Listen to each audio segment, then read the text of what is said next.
I did this documentary. I was in Ghana working on a documentary on getting worm, and I watched a BBC news story, and it was about Lake Lanier and how low the water was. We were in a 3-year drought at the time, and I said, well, I think I can get something done here and go back to Atlanta and work on a documentary. And that's why I came back home, focused on, worked with Jonathan Wickham, and he has a few things to say about Lake Lanier. Yes, as Rhett says, what we're going to show you is an excerpt from the film. It's 56 minutes in length, and this is a 7-minute piece. So it was kind of hard to pick something that covered the whole basin, which is essentially what the film does. And there's an important part about it, which is that at the top of the basin is the largest reservoir, which is the main water supply for the metro Atlanta area, which is the largest city that the basin supports. And there was the drought, which by the time we started filming, it was coming to an end, but fairly soon after that, in fact, in July of 2009, a federal judge issued a ruling basically saying that this reservoir was not authorized as a water supply. And that ruling actually stands, and by 2012, if there's not an agreement between Florida, Alabama, and Georgia, then fully 3 million people could stand to lose up to a third of their water supply. And I think that people don't think of that kind of crisis as being close to home. Let's see the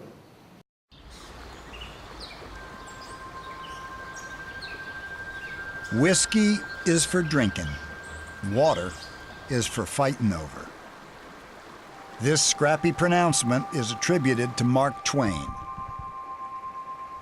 Even he would have had trouble imagining it would one day apply to a place not far from where Huck and Jim floated downstream to the river-rich southeastern United States.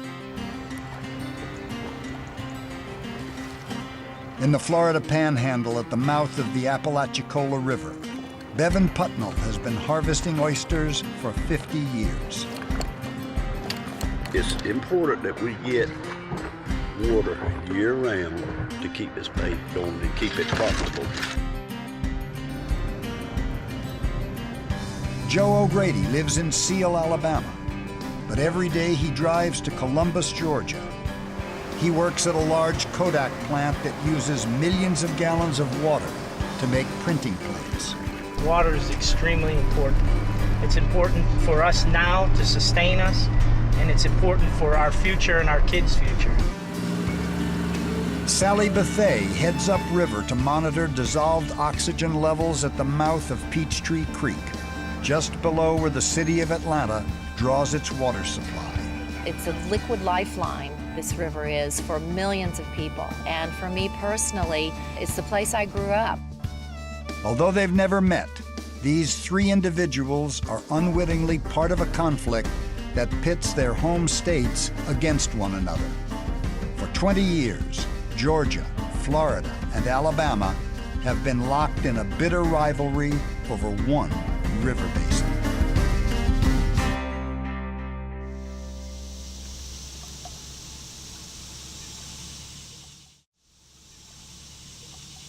A severe drought, followed by a court ruling that the judge himself calls draconian, has brought this long-simmering water war to a head. The source of this conflict, that has cost millions of dollars in lawsuits, begins as a beautiful spring cascading through the wooded slopes of the North Georgia mountains, the Chattahoochee. The mountain stream is soon captured in the first and largest of 4 federal reservoirs, Lake Lanier. Below Lanier, the Chattahoochee, now a river, passes through the heart of metro Atlanta. It heads southwest until it's slowed again by a second large federal reservoir, West Point Lake. From there, the river turns south past Columbus, forming the border between Georgia and Alabama. A third federal dam, Walter F. George, slows its progress. Meanwhile, to the east, the Chattahoochee's largest tributary, the Flint, flows through the agricultural heart of Georgia.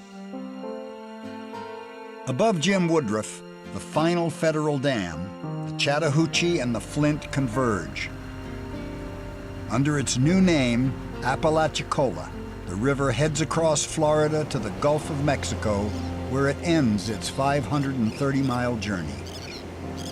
I call the Chattahoochee a blue-collar river. And by that I mean, you know, this river does a lot of things for many interest groups.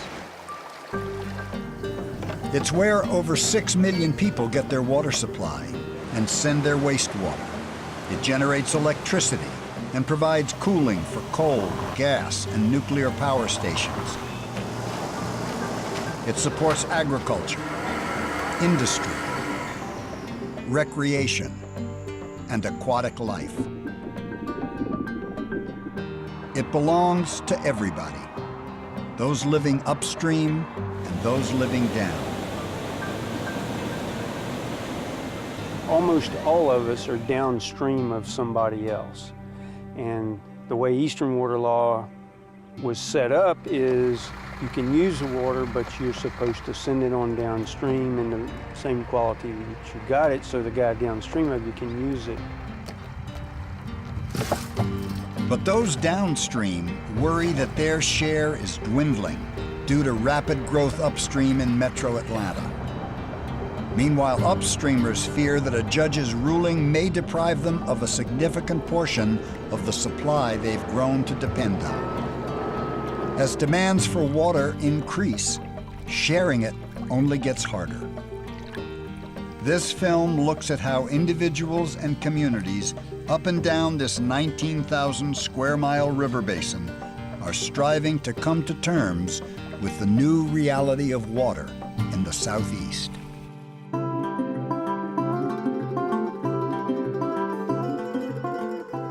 Apalachicola Bay is journey's end for the 500-mile-long river. Here it merges with the sparkling waters of the Gulf of Mexico through a man-made cut across the dazzling white sands of St. George's Island. So far, this stretch of coast has been spared the devastating effects of the BP oil spill. But a different threat hangs over it. This is one of the front lines in the water war.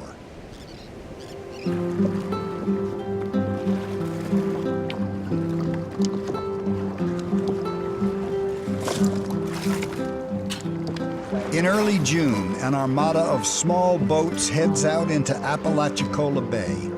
The oyster beds opened a week ago, and there's money to be made. I'm toning, and she's curling them. She's separating. But this is toning right here. Eugene King and his wife Deline are harvesting oysters. She sorts and cleans the catch while he brings it on board. See, when I pull them open, I spread them and just kind of feeling the oyster down there. It's a muddy bottom, and you can feel the oyster down there. It's a good way to make a living. I've been doing it for 50 years, and I enjoy it. I'm teaching my young boys now that just fixing to get out of school. I'm teaching them how to do it so that they'll be able to do it when they get out of school, if they want to.